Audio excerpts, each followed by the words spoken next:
حدیث میں آتا ہے کہ قیامت کے روز آدمی کے نامہ اعمال کے 3 حصے ہوں گے، 3 اس کی فردیں ہوں گی، 3 سمجھے فائلز ہوں گی الگ الگ۔ ایک فائل جو ہوگی جس کے بارے میں کہا جائے گا کہ اس میں وہ چیز ہوگی جس کو کہ اللہ تعالیٰ ہرگز معاف نہیں کرے گا، اور ایک وہ فائل ہوگی جس کی اللہ تعالیٰ کو کوئی پرواہ نہیں ہوگی اس کے اندر کیا لکھا ہوا ہے، اور ایک فائل وہ ہوگی جس میں سے وہ ایک حرف بھی نہیں چھوڑے گا جس کا کہ وہ حساب نہ لے لے۔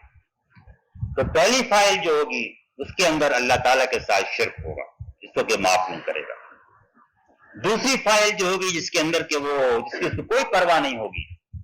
یہ وہ معاملات ہیں کہ جو انسان کے اپنے نفس کے ساتھ ہیں یا انسان کے اللہ تعالیٰ کے ساتھ ہیں۔ نماز نہیں پڑھی، روزہ چھوٹ گیا، کچھ اور ہوا، اس کی کوئی پرواہ نہیں کرے گا، چاہے گا تو بخش دے گا، چاہے گا تو سوال کر لے گا، لیکن اس کو اس کی کوئی پرواہ نہیں ہوگی۔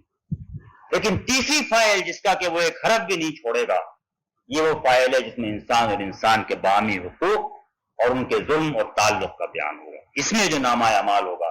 اس میں سے وہ ایک حرف بھی اپنے ذمہ نہیں لے گا، یا تو مدعی کا اور مظلوم کا حق ادا کرے گا، اور یا پھر اگر بندہ اس کو کسی اور وجہ سے بڑا محبوب اور پیارا ہوگا تو وہ مدعی کو کچھ اور دے کر راضی کرے گا تاکہ وہ معاف کر دے، لیکن وہ خود سے معاف نہیں کرے گا کہ میں نے خود سے معاف کر دیا، جو کہ بندوں کے حقوق ہیں۔ اس بات کو سب سے مؤثر انداز میں ایک حدیث میں یوں بیان فرمایا گیا ہے کہ آپ نے ایک دفعہ سوالیہ انداز میں، اور یہ آپ کی تعلیم و تربیت کا عام انداز تھا کہ آپ سوال کر کے لوگوں کے ذہن کو چونکاتے تھے، آپ نے پوچھا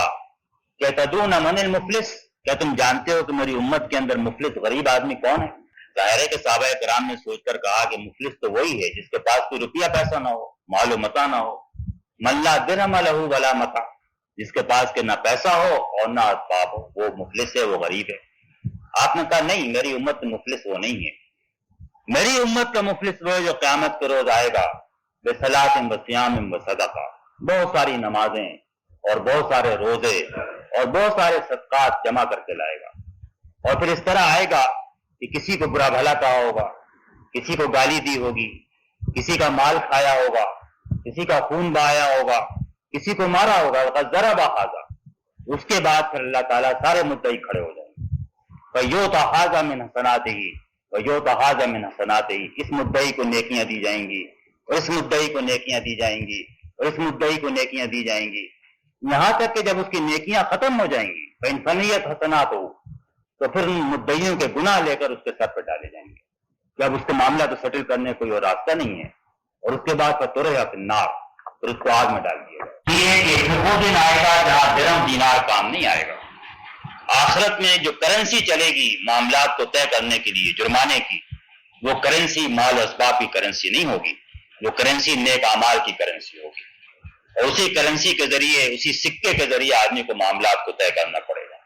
یہاں قتل کی اور دوسری چیزوں کی آدمی دیت ادا کر سکتا ہے اور مال سے ادا کر سکتا ہے، لیکن وہاں مال سے ادا کرنے کا موقع نہیں ہوگا، بلکہ وہاں پر تو اپنے نیک اعمال ہی باوزن رکھیں گے، اور سارے نیک اعمال سے یہ پورے اعمال جو ہیں ان کو ادا کرنا ہوگا، ان پورے حقوق کو جو ہے وہ ادا کرنا ہوگا۔